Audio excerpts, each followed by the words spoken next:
एकादशी संपली, पण आईची धावपळ कधीच संपत नाही. उपास सोडण्यापासून घरकाम, स्वयंपाक, मंदिर आणि छोट्या परींची मस्ती. तर चला माझ्यासोबत आजचा दिवस अनुभवूया.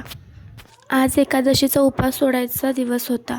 सकाळी उठल्यावरती सर्वात आधी देवपूजा केली, त्यानंतर घर आवरलं, झाडलोट केली, भांडी धुतली, स्वयंपाकाच्या तयारीला लागलो. तर मी भांडे घासायच्या अगोदरच पीठ वगैरे मळून घेतलं. मी पुऱ्या वगैरे केल्या आणि ह्यांनी भाजीची तयारी केली आणि इकडे मी ड्रायफ्रूट्स वगैरे कापून घेतलं. मस्त असं खीर, पुरी, भाजी अशी आमचा बेत होता. तर लगेचच ताटं वाढून घेतलं, जेवण केलं मस्तपैकी, थोड्या वेळ बसलं आणि मुलींना तयार करून घेतलं. आणि इकडं पाऊस पण थांबला होता, तर आम्ही बाहेर जायला निघालो.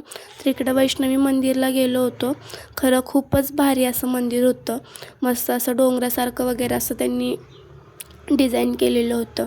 तर आतमध्ये आम्ही दर्शन घ्यायला निघालो होतो आणि इकडं पहिलं मंदिर होतं आपलं हनुमानचं.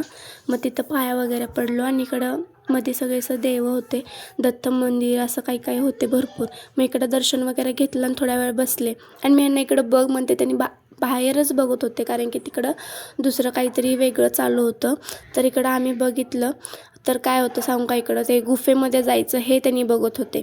तर इकडं आतमध्ये आलो, खूपच अंधार होतं आणि भरपूर असे देव होतं. खरंच खूप भारी असं मंदिर आहे.